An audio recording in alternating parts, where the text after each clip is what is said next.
For Franciscan Beat, I'm Alexzander Dudek. Proposed tax cuts, Trump attacks another federal judge, and a spacecraft makes Saturn history.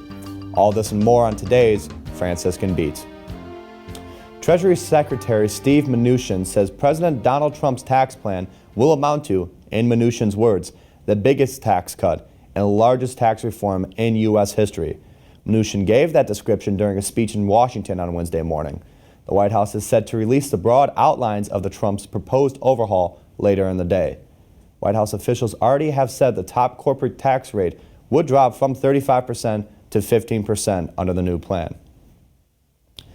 President Donald Trump previously has taken to Twitter in reaction to a federal judge's ruling that knocked down an immigration order, calling the decision ridiculous. Now, a day after a judge issued a decision to block the president's order to withhold funding from sanctuary cities that do not cooperate with U.S. immigration officials, Trump said he would take his fight to the highest court, tweeting, "See you in the Supreme Court." Trump tweeted that the Ninth Circuit, which earlier ruled against his travel ban, has a terrible record of being overturned, close to 80%. He also says they used to call this judge shopping, messy system. That is apparently a reference to the Ninth Circuit's liberal reputation and rulings that have often irked conservatives. NASA's Cassini spacecraft has ventured into the never-before-explored regions between Saturn and its rings, but flight controllers won't know how everything went until Thursday, when they are back in touch with the craft. Cassini was out of radio contact with Earth early Wednesday as it became the first spacecraft to enter the gap between Saturn and its rings. If Cassini survives this first round, it will make 21 more crossings before its demise in September. In sports, the return of Marshawn Lynch, Jeb Bush finally wins something, and your update on playoff games for Wednesday night. Marshawn Lynch is set to come out of retirement as his former team, Seattle, agreed to a trade that allows the running back to play in Oakland, sources confirmed to ESPN's Adam Scheffler. The 31-year-old Oakland native signed a 2-year contract with Oakland, playing with the Raiders in their final 2 years in the Bay Area.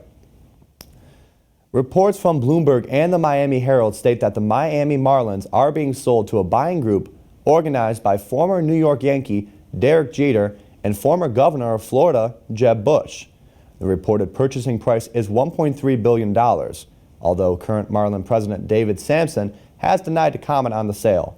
Jeter retired in 2014, while Bush most recently ran for president in 2016.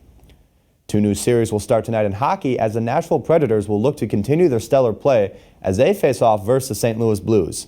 Nashville became the first 8 seed in professional sports history to sweep a 1 seed last week when they only gave up 3 goals in 4 games versus the Chicago Blackhawks. Edmonton and Anaheim will also be beginning their second-round matchup tonight in what could be a very high-scoring series. NBA playoff action continues Wednesday night as the Atlanta Hawks and the Washington Wizards face off with the series tied 2-2. John Wall has shined in the series, averaging 23 points and 11 rebounds. Isaiah Thomas in Boston will look to win a decisive Game 5 tonight as well versus Chicago, as Jimmy Butler continues to keep the Bulls afloat with his offensive production. Today we'll have highs in the upper 70s with clear skies throughout the night. Tomorrow we will have thunderstorms moving through the area during the day, with the high reaching 80 degrees in Steubenville, Ohio. For Franciscan Beat, I'm Alexzander Dudek.